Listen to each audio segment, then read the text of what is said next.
So I had a friend. It's actually got a very generic name. We're gonna call him Quinn.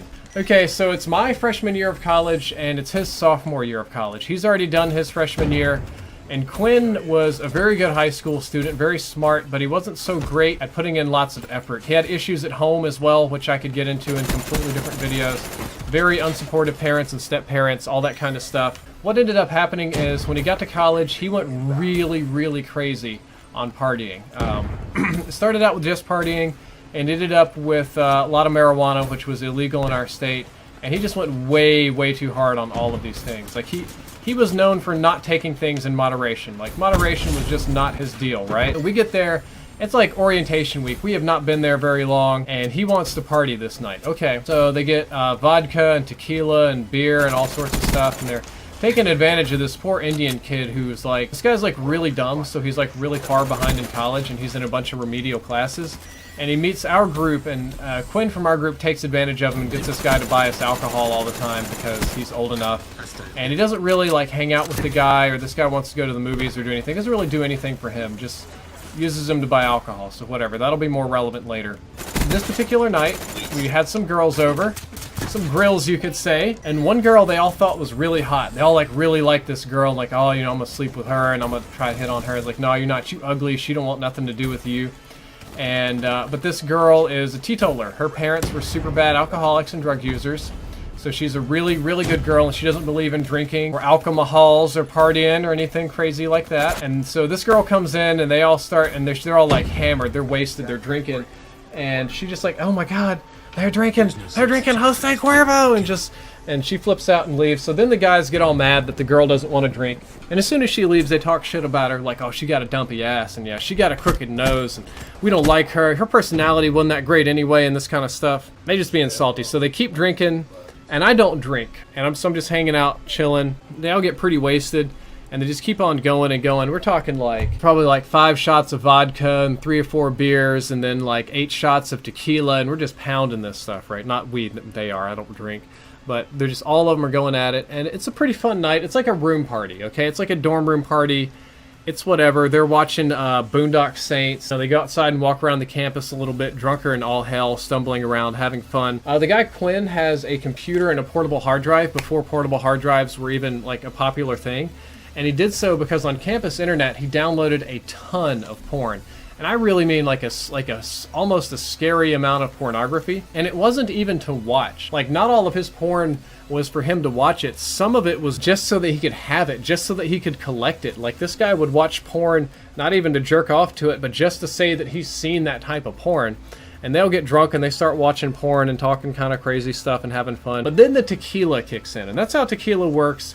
Guys, if you don't drink, you'll take shots of tequila, and like 30 minutes to an hour later, just boom, all hits you at once. And it really kicked in on Quinn, and he starts getting really wasted and sick and just belligerent. He starts feeling bad. He puts his hand in front of his mouth, and he throws up directly in his hand, just like this, but he's trying to hold it all in, you know, just like trying to force it in, but it just comes out.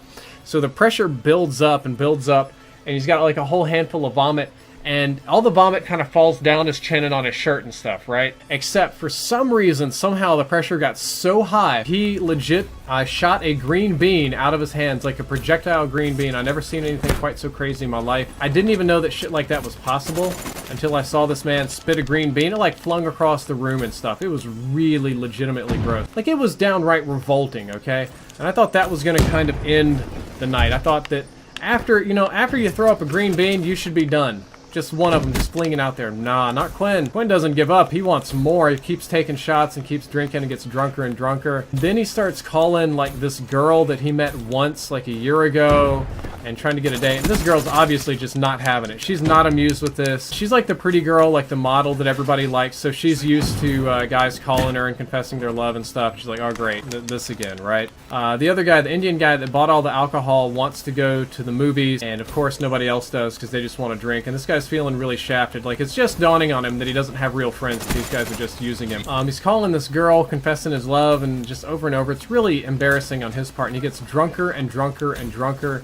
And then finally, the Indian dude convinces him to go to the theater with him. Like, okay. And I tell him, like, dude, Quinn, you're way too drunk to go to the theater. I'm not taking you to the theater. I'm not taking your drunk ass. I'm not your escort. You know, I'm not just not doing this like, oh, come on. Just do it. Just come on. Come to the theater. Just do it. Don't be such a pussy.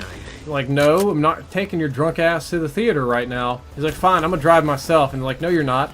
It's like, I will fight you for those keys. Like, you are my friend. I'm not gonna let you just drive to the theater drunk and crash.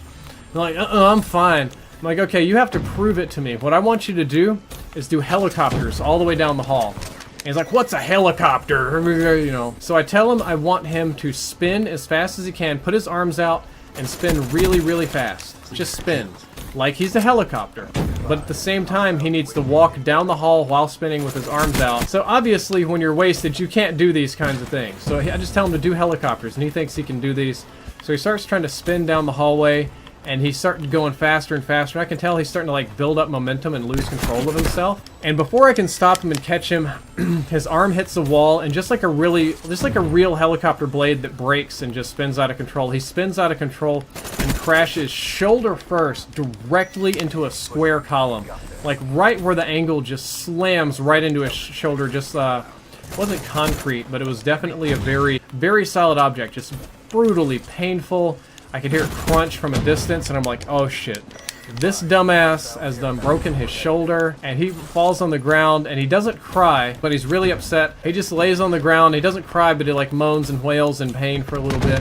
Other friends hear it, and they gotta come see what's going on, and they come out there, and you know, they talk to him and stuff. But where it gets really funny is they're making fun of him for crashing into the wall, and he gets mad, and it was his right shoulder that was messed up. So with his bad hand, he goes and punches one of my other friends, and he punches him, and his shoulder's so messed up it like hurts him super bad, and he falls over and like hits his shoulder, and he starts yelling. He's like, why would you hit my arm with your shoulder, man? It hurts so bad. Why would you do that? And I knew he was fucked up, so it's like, okay, let's get some ice on this. So I go and I get an ice pack, and I put it on the shoulder, and we get him to lay down in the bed and stop drinking. Right now, he's gonna get up and try and call the girl again and try to go to the movie theater. And he's like wandering around the dorms wasted, and he falls down in the hallway and passes out, just laying there on his back, calling random people on his cell phone. And he can't even keep the ice pack on his shoulder because he's way too wasted. So I just like set it on his chest, kind of in the right spot, and somehow in moving it, he cuts it. So as the ice melts, he's in this melty like puddle of frozen ice water, kind of. Just lays there, and I see the resident assistant, or RRA, who's kind of like the boss or the adult of the dorms, just walk. And he looks at him, and he looks at the giant pile of water, and he just looks at me, and he's just like, clean this up by morning, okay? He's still calling this girl, and it's getting messy. We try to get him to get up and come back into his own dorm room, but he can't. Like, he's incapable of walking. So we have to grab him by his feet and pull him across the carpet down the hall, which of course rolls his shirt up on his back and gives him like super bad carpet burn and like screws up his back and stuff for a long time. It's really bad. And then it gets even crazier because he just laid up, like his back is ruined, his shirt's rolled up like a brassiere. He's embarrassed himself to a girl that he liked and his RA, and has broke his shoulder basically. And it's like, okay, party's over. I leave. Everybody leaves except for one more friend who stays there. And he said Quinn passes out and goes to sleep for like 30 minutes. And then he wakes up and he just looks at him like kind of funny, and he walks over to the air conditioner and he's like, oh, you know, Quinn must be hot. He's going to turn the AC down. Nope, he drops his pants and he takes a big old piss right on the air conditioner. His friend's like trying to hit him like, hey, stop that, you gotta go to the bathroom. He's like, the bathroom is right here. And he's just peeing like all over his air conditioner, just it's awful. Try to convince him to stop, he won't. So the friend is just like, I screw it, I quit. You know, if you want to piss on your own air conditioner, that's your deal. You can just go ahead and do that. And he leaves the room and leaves him there to his own devices, basically. And you would think that's all, and it gets worse. But no, so the air conditioner was off, thank goodness. But they tried to turn it on later the next day, and it shorted out. Not only did it short it out, but this is summertime, so it's like hot, right? so not only is it hot, but the room just smells like hot piss, because that's all that's going on. Like, the room just smells like hot piss, and it's terrible. And then come to find out the dude's parents are coming to visit the very next morning at like 8 a.m. to go there for a football game. Dude's parents are Catholic. They're very conservative, very anti-drinking, very religious. We've had our roundabouts in high school before. That's bad for him that his very conservative religious parents are coming. He wakes up about 30 minutes before his parents get there. He desperately cleans up what's left of the vomit, puts on new clothes, tries to take a shower. He can't fix the air conditioner. It's just totally screwed up and it smells like piss. So he just tries to open the window and fill the room with air fresheners and stuff like that. And to get this kind of stuff going on, can't go to the health center because he doesn't have time before his parents get there. Finally, the parents get there. He's just looking terrible, sounding terrible. And they're like, Quinn, what's wrong with your arm? He says, oh, you know, I fell down the stairs the other night. So he has to go to the football game, the whole thing, and then do family dinner, and then do some sort of college family tradition thing the whole time while his arm is screwed up. I think he, actually what he did was he dislocated his shoulder, like in the movies and stuff. Like, it was right properly dislocated, and he could barely move it. But the whole time he sits there and pretends like it's not as bad as it seems because he doesn't want his parents to know, and he tries to keep them out of the dorm, tries to do all this kind of stuff. I just think it is downright hilarious the amount of trouble that he got himself into. Just about couldn't be much funnier for me, but I know it was really awful for him trying to convince his parents that absolutely everything was okay when it absolutely wasn't even remotely okay. So that was a pretty fun college story.